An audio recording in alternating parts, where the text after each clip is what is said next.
araho nagiye rimwe ariko hashize igihe nuko mbona n'ubu ngo biracyabaho byarantangaje nagiye ahantu bayaga dukina tennis abantu bamwe hano barabizi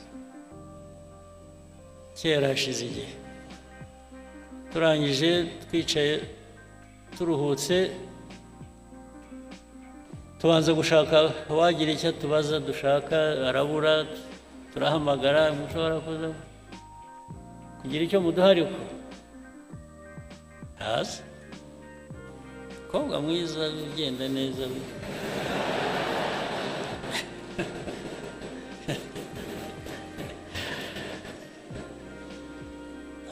aza afite opena mu ntoki aho azatugereraho yaba mbonye arahamenya arampobera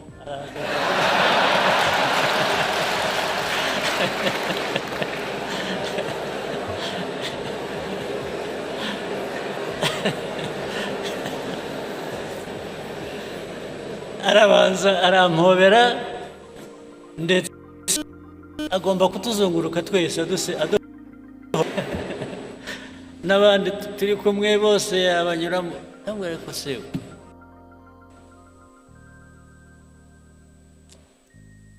turashaka ibyo dushaka waba ari ibyo duha ibi erega byasaga nk'ibyarangiriye aho ngaho kuduhobera tugeze aho twarambiwe turahaguruka turigenda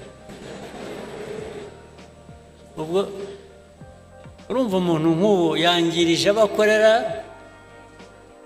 natwe twari turi aho dukwiye kuba dufite ibyo dushaka twishyurira natwe ntacyo yaduhaye twese tuviriyemo aho ari aho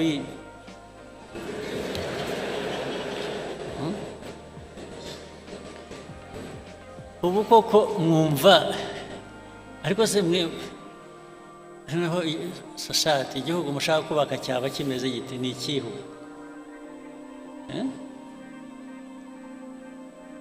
reka ibyinshi ariko hari abandi muri mwe benshi bakora ibintu bizima rega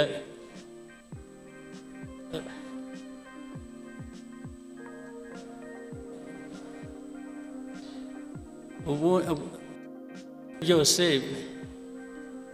ibigaragara ni ibitari bizima niyo benshi baba bakora ibyiza ariko hakabamo abantu bake bemerewe cyangwa bakora ibintu bibi bya byiza ntiba bikigaragara ni nko gufata amazi ikirahure cy'amazi ugashyiramo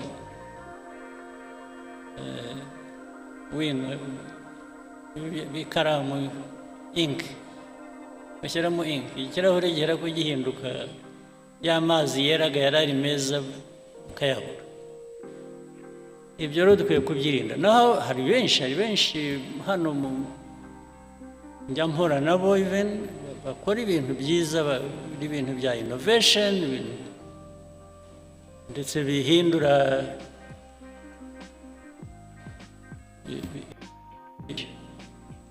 muri mu koranabuhanga muri za IT ikajya mu bintu byinshi hirya no hino n'abantu bakora za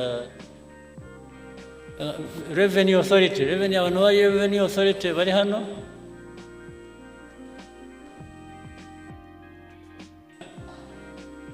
ngira ngo hari innovations nyinshi zibageraho cyangwa mu byazi zituma ushobora gutubura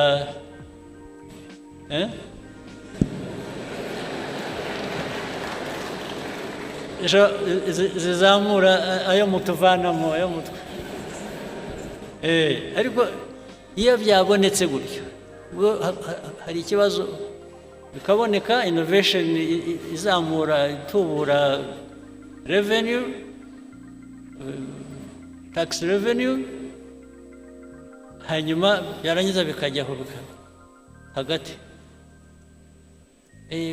ariko ntabwo zabanza ugira utya ubwo bakajya innovation bose barayemeranya kwikora ariko barangiza bakajya mu process imbere yo kuvuga uzaburetse bareba hari amategeko ntabwo twagira ducya tutabanje hari amategeko ariko amategeko akaba yo gutinza ibintu gusa kuko amategeko se bwana amategeko ashyirwaho n'abantu sibyo? Yes sir. Igihe umuntu yabonye ikintu gukora kijyanye n'icyo yifuza wihambirwa n'itegeko hari n'amategeko yaduhambiraga yo mu gihe cy'ubukoroni ahubwo ngo hari itegeko n'ubundi si wowe urikora si wowe urivanaho we gifate nk'ikintu cyakuzitiye gutera intambwe bihere ko bigera aho bigera n'abo amategeko tubabwire ngo ariko n'igihe muratudindiza gusa ndetse hari n'ubwo dushobora gufata ibyemezo tugakoresha igikora itegeko tukaba turigisheho gatoya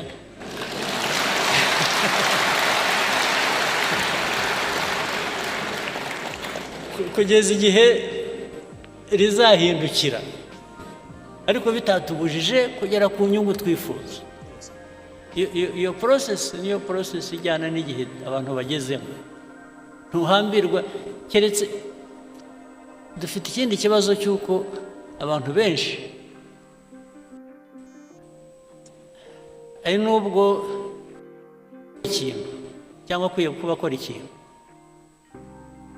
cya mbere kimubaza kuza mu mutwe kibanza kuza mu mutwe we ni inzitizi yo kutagikora ntabwo ari ukuvuga ngo ngiye kugikora hanyuma nimpora n'ikibazo icyo kibazo ngende nkishyira iruhande ahera ko abona ko hari inzitizi akagendera ku bikarangirira ntabwo biba bigikora ntabwo igihe tugezemo gishya ari uko gikora hari icyo wifuza kuvuga abanyabaguhaye microphone mbwira ariko we utanzeho nk'urugero ibindi biri hano ntavuze n'ibiri hanyuma dufashe tubwire ko bakwihutisha. Thank you, Your Excellency. Kuna mutugiriye. It's true. Innovation is very important. Kurushaho gutekereza ibyatuma tubona amafaranga menshi nk'uko mwabivuze tugomba kwigira. We need to sustain ourselves. Kandi mwihute. Mugire ubwira mugire ariko mwe ntimushaka kuva mu bukene vuba. Murumva ikintu haboneka ikintu kirangiriza ubukene mu cyumweru wowe ukavuga utari kugenda ashaka umwaka ubwose waba uri mu ntoki rwose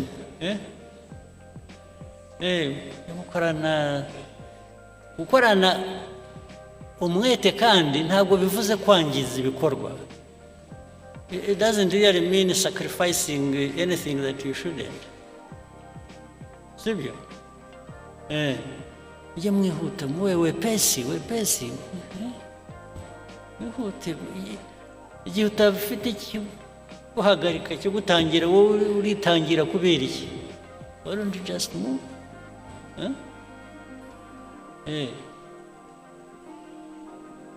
Bimwe mwita kurasa ku ntego ntimukarase hafi ku ntego keep straight. That's what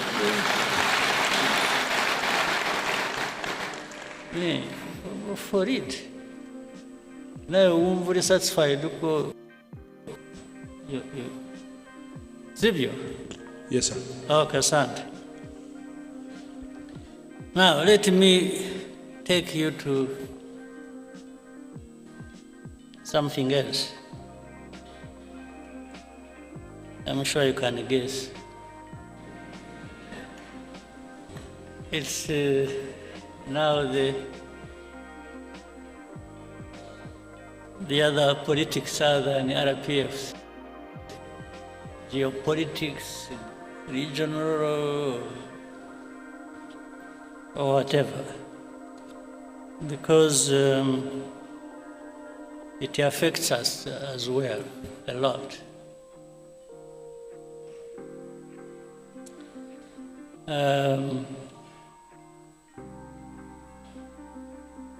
Ariko reka ntangirane just a short story.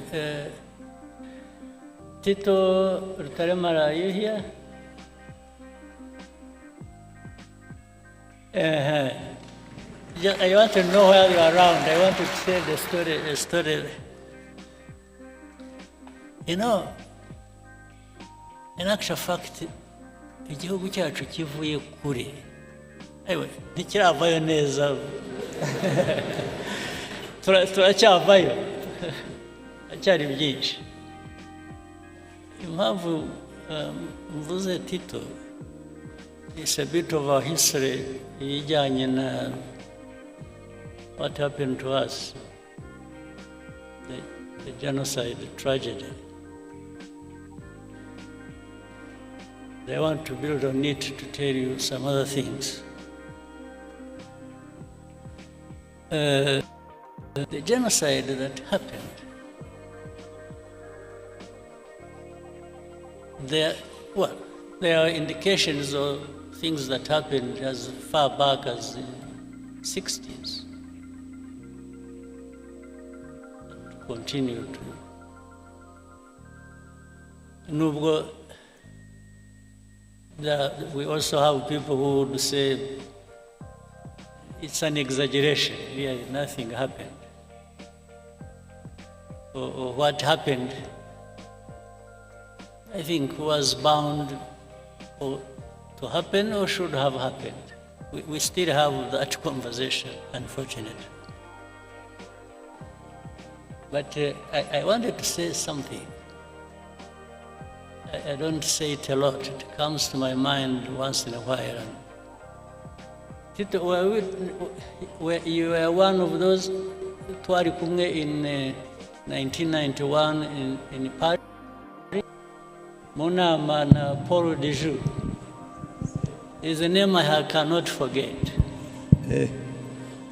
Ariko ndibuka bihozagara, ndibuka wari uhari nawe cyane. Oya, ariko ahubwo naje mbere. Twarahamusanze. Niyo mpamvu nabaga confused. Abo najyanye nabo mu nama ni bande? Hari bihozagara na bihozagara wari wazanye na doctor. Nande? Dr. Ndahiro. Dr. Ndahiro, but I remember we were like 5 people. Okay, but at least we told you the story immediately after the meeting. Yes, I remember. Sit down. 2 things happened. And I'm saying this because recently something else came up that was a bit disturbing.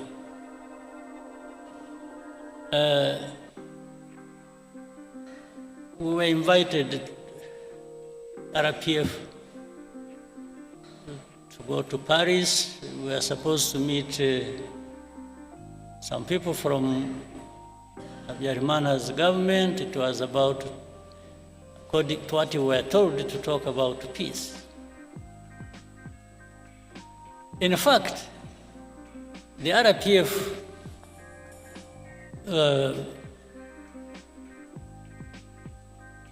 for which I was chairman, vice chairman then,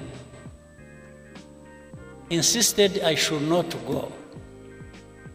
Because they are saying, you know, with all these things happening, and that was 91 September. Was it 91 or 92? 91 September. The end of 91. Eh? The end of 91. Yes, it was particularly, I remember, 71 September, I think it was 22nd. So the people insisted I should not go because there was chaos. They even thought they were worried about my security and so on and so forth. So But I insisted. I told our people in a meeting, which was RPF, I said, if we don't go, and by the way, they insisted I should be the one to come. But I said, no, but you have the chairman, so maybe you should be the one to come. He said, no, we want you. And that's what caused some worry. They said I shouldn't. But I insisted. I said, I'm going. Because if I don't go, if we don't show up, we will never be understood. They think we are just there fighting and we don't want peace. So I went there. A couple of things, quickly, I got something else. When we arrived, we had a meeting. It was in the morning. I met a couple of people. One was a man who was, I think, a Director General in Foreign Affairs in France. That man was called Paul de. I followed him. He later on became ambassador to Mexico, then went somewhere, and then he's now an old man like me. He's 90, must be 90 something, 96 or something. So when we met, I met him, I met Mitterrand's son. I was almost beaten up for not pronouncing the name well. I'll tell you that. So in the meeting, this man, Paul de, kept poking his finger in my face. You must stop fighting. So I tried to explain. I said, you see, it's not that we enjoy fighting. We are not fighting just because we like fighting. we are fighting because I went into the history and so on. So he insisted again. Then in the conversation, it got heated up. I actually got a little bit upset. I answered back in a way. Then he said, no, you must stop fighting, because if you don't, even if you take Kigali, you will not find your people. This is what he told him in a meeting. So at first I couldn't understand, I didn't understand what this man meant, you will not find your people. But directly it meant they will be killed. So anyway, the meeting happened, got finished. It was not a good meeting. And as we were going out, he accompanied us in the corridor, and then he said, hope to meet you next time but he was being sarcastic, when you are the commander of the new army of Rwanda. I said, yes, sir.